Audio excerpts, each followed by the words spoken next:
Greater Hyderabad municipal corporation council meeting రసాభసగా మారింది.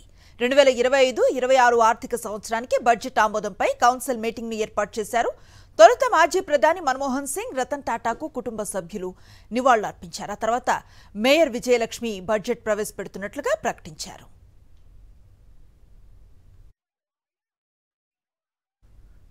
ప్రజా సమస్యలపై ముందు చర్చించాలని బీఆర్ఎస్, బీజేపీలు, కార్పొరేటర్లు పట్టుబట్టారు. బీఆర్ఎస్ సభ్యులు ప్లకార్డులు పట్టుకుని నిరసన చేపట్టారు. మేయర్ పోడియంను చుట్టుముట్టి నినాదాలు చేశారు. కాంగ్రెస్ సభ్యులు వారిని అడ్డుకునే ప్రయత్నం చేశారు. బీఆర్ఎస్ కార్పొరేటర్ల చేతుల్లోని ప్లకార్డులు లాక్కొని చించేశారు. దీంతో ఇరు పార్టీలకు చెందిన కార్పొరేటర్ల మధ్య తోపులాట చోటు చేసుకుంది.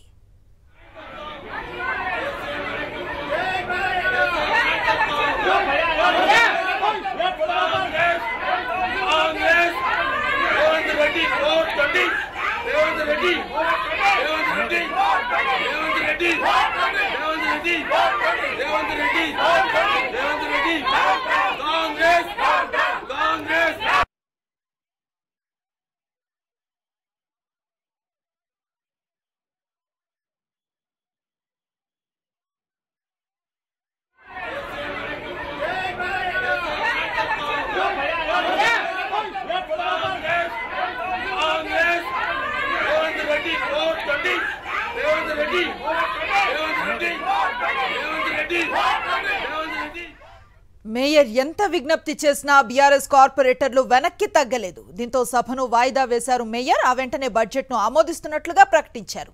ఆ తర్వాత కౌన్సిల్ హాల్లోకి వచ్చిన మార్షల్స్ కొందరు బీఆర్ఎస్ కార్పొరేటర్లను బయటికి తీసుకెళ్లారు. కాసేపటి తర్వాత సమావేశం మళ్లీ ప్రారంభమైన విపక్ష సభ్యులు ఆందోళన విరమించలేదు. దీంతో మేయర్ వారికి సర్ది చెప్పే ప్రయత్నం చేశారు. మరోవైపు మార్షల్స్ బయటికి తీసుకువెళ్లిన కార్పొరేటర్లు బల్దియా కార్యాలయం ఎట్ట కింద కూర్చొని నిరసన తెలిపారు. పూర్తి సమాచారం అందిస్తారు మా కరెస్పాండెంట్ సాయి కిరణ్. సాయి కిరణ్, ఏంటి అక్కడ తాజా పరిస్థితి? కార్పొరేటర్లు ఏం చెప్తున్నారు? సరేంటంటే మేయర్ గారు కంటే ముఖ్యమంటే ప్రభుత్వం యొక్క ఆజిమాయిషి జిహెచ్ఎంసీ పైన కార్పొరేటర్లు అందరినీ అరెస్ట్ చేసి తీసుకెళ్తున్నారు కదా, ఏం చెప్తారు? ఇది పూర్తిగా వారి హక్కులను కాలరాయడమే, వారి గొంతు నొక్కడమే. ప్రజలతో ఎన్నుకోబడి ప్రజలకి సమస్యలు పరిష్కరించాల్సిన బాధ్యత మరి గౌరవ ప్రజాప్రతినిధులపై ఉంటుంది. వారికి రావాల్సిన నిధులు సరిగా ఇవ్వక అభివృద్ధి పూర్తిగా కుంటిపడిపోయింది.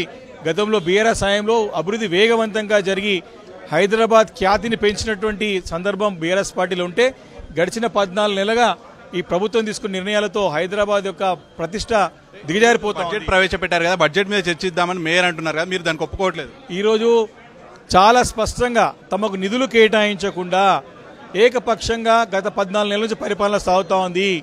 కార్పొరేటర్ హక్కులకి తమకు రావాల్సిన నిధులు ఇవ్వట్లేదు. ఒక్క అధికారి అందుబాటులో ఉండట్లేదు. పారిశుద్ధ్యం పడిగేసింది. వీధి దెబ్బలు వెలగట్లేదు. సరే నిధులు లేవు. వీటన్నిటికీ సమాధానం చెప్పకుండా కేవలం కాలయాపన గురించే చర్చ అంటే చర్చ కాదు, సమస్యలకి జవాబు కావాలని ప్రశ్నించినప్పుడు ఈ రకంగా దౌర్జన్యం చేయడం అనేది మంచి పద్ధతి కాదు. ఇప్పుడు ఏదైతే మీరు చర్చిద్దామంటున్నారు, కానీ మేయర్ బడ్జెట్ సమావేశం తర్వాత చర్చిద్దామంటున్నారు కదా, దానికి ఒప్పుకోవచ్చు. ఇది మేము సస్పెండ్గా ముందే ఫ్లోర్ కోఆర్డినేషన్ ఉండాలా. ముందే బాధ్యత గల మరి అందరి పార్టీ ప్రతినిధులను కూడా పిలిపించుకొని కోఆర్డినేట్ చేసుకోవాలా. 14 నెలల నుంచి కనపట్లేదు అది. ఈరోజు హైదరాబాద్ నగరంలో పూర్తిగా అభివృద్ధి కుంటుపడ్డది. ప్రశ్న, ప్రధానమైన ప్రశ్న, మేయర్ గారు అందుబాటులో ఉండి కూడా మేయర్ గారు రాజకీయాలకు పాల్పడుతోంది. ముఖ్యమంత్రి రేవంత్ రెడ్డి గారి యొక్క సూచనలు కనుసన్నులో పనిచేస్తూ ఉంది. ప్రజల సమస్యల పరిష్కారం గురించి కాదు, తమ రాజకీయాల కోసానికే ఈరోజు పరిపాలన సాగుతోంది ఈ గ్రేటర్ హైదరాబాద్లో. అందుకే ఈరోజు ప్రశ్నిస్తూ ఉన్నాం.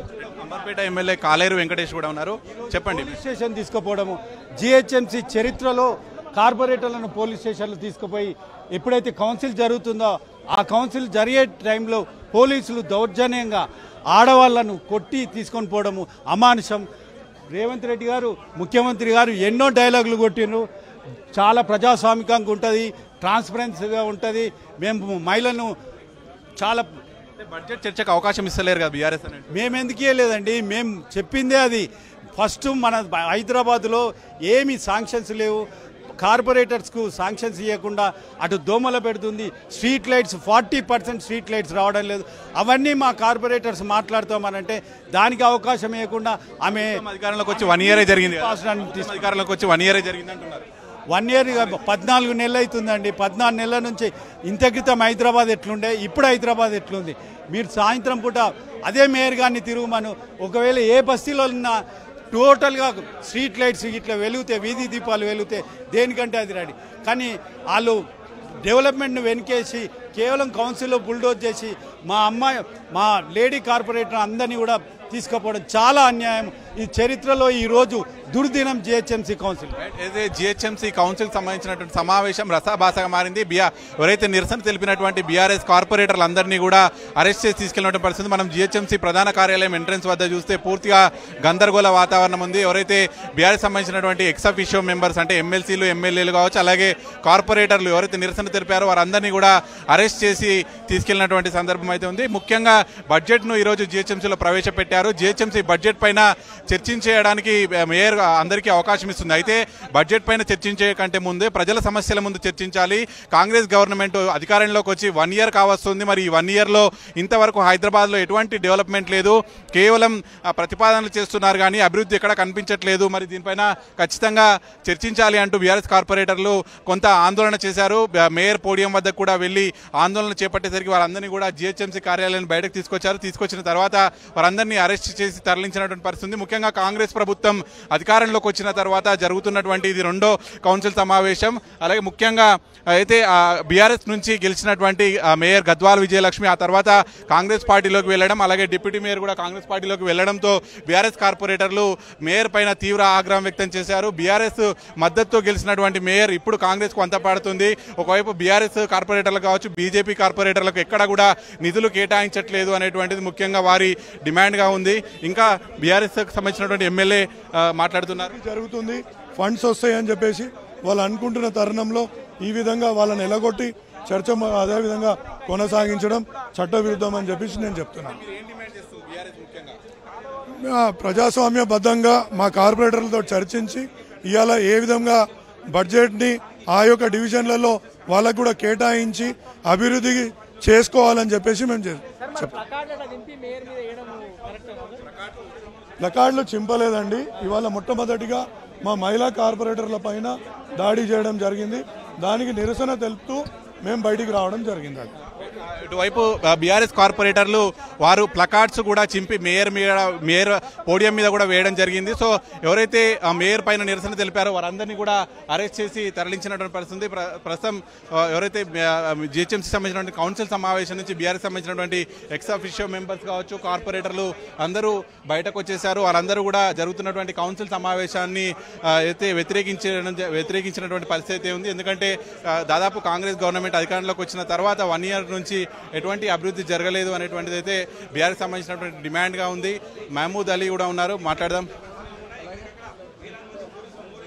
దాదాపు మనం చూస్తున్నాం జిహెచ్ఎంసీ కార్యాలయం ముందు వందల మంది పోలీసులు అయితే ఉన్నారు. ఈ రోజు జరుగుతున్నటువంటి కౌన్సిల్ సమావేశం అయితే పూర్తి రసాభాసగా మారింది. ఎందుకంటే గ్రేటర్ హైదరాబాద్ సంబంధించినటువంటి నిధులన్నీ కూడా కొంతమంది కార్పొరేటర్లకు కొన్ని ప్రాంతాలకే పరిమితం అవుతుంది.